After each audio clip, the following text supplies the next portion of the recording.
Pengacara yang viral bukan karena prestasi, tapi karena kelakuan yang tidak beretika. Naik ke atas meja persidangan, dianggap menghina pengadilan, kini berita acara sumpahnya dibekukan, dan dia dilarang beracara di setiap sidang pengadilan di seluruh Indonesia oleh Mahkamah Agung.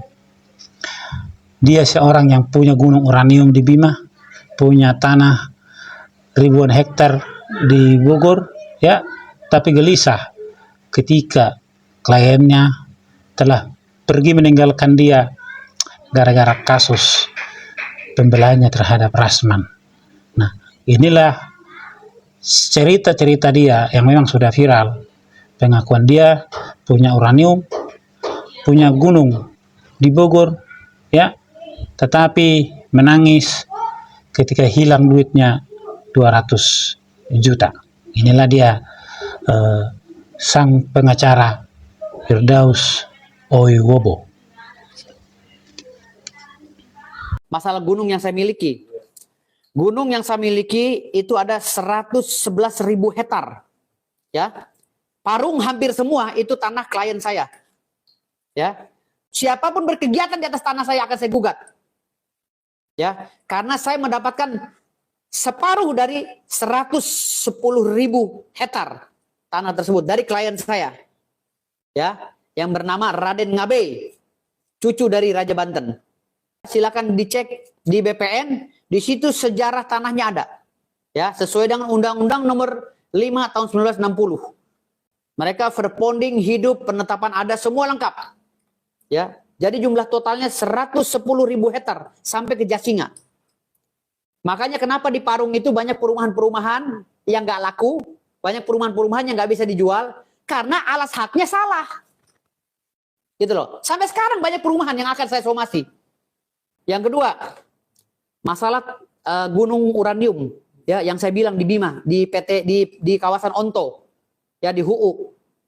Itu menurut penelitian orang-orang, ya, menurut penelitian profesor ahli geografi, ya, ahli apa? Ahli, pokoknya ilmu penelitian seperti lah yang meneliti tentang isi perut bumi.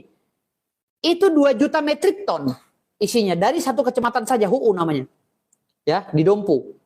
2 juta metrik ton uranium itu diumumkan oleh Pak Jokowi, isinya emas dan uranium. Tapi lebih kentalnya uranium sebenarnya. Karena harga uranium itu 1000 kali lipat dari harga emas. Nah, kalau uranium itu diakumulatif menjadi rupiah, ya, dengan 2 juta metrik ton, itu bisa menghidupi masyarakat dunia, sedunia ini selama 1000 tahun. Saya sebagai cucu sultan, ya, merasa miris kalau masyarakat saya, kalau kata orang Padang, tikui mati di lumbung, tikus mati di lumbung. Gitu loh. Ada lumbung padi tapi tikusnya mati. Ada tambang emas tapi warganya miskin.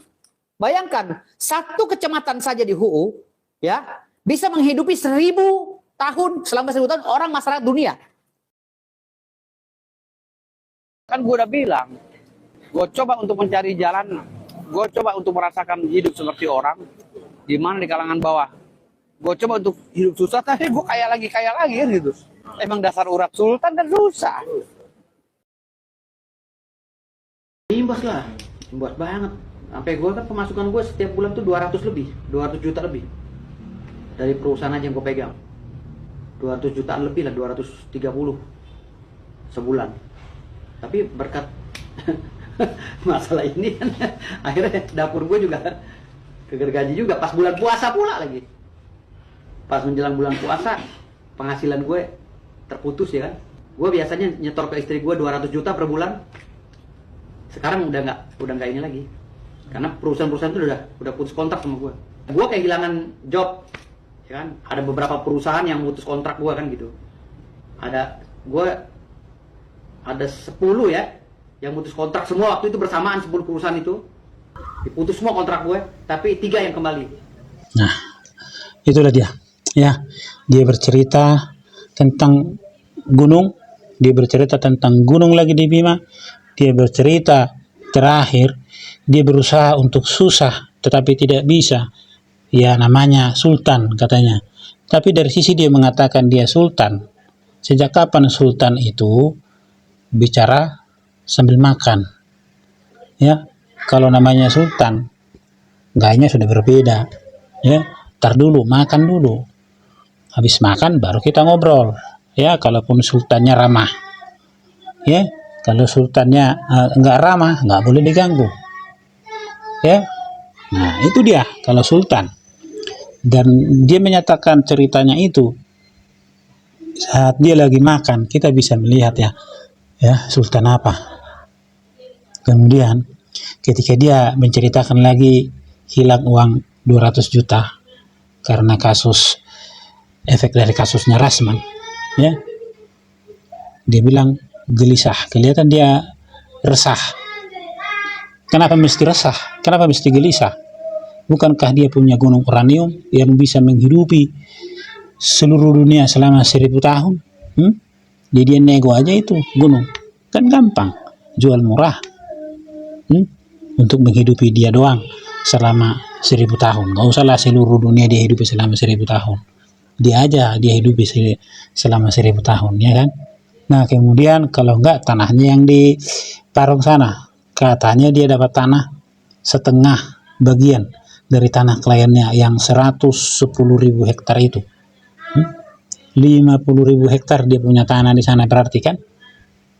Tapi kehilangan klien sehingga 200 juta nggak masuk di kantong, dia sedih. Dia sedih. Kalau sudah ada kejadian seperti ini, ya mestinya menurut saya inilah juga waktunya bagi dia menunjukkan siapa dia sebenarnya, siapa dia aslinya.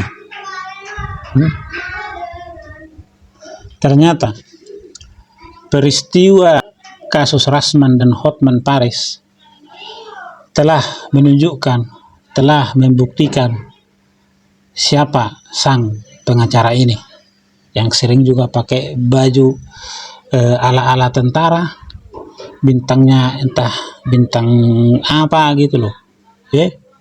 Nah inilah dia. Sidang Hotman Paris dan Rasman Nasution telah membuktikan siapa itu sang pengacara Firdaus Oiwobo.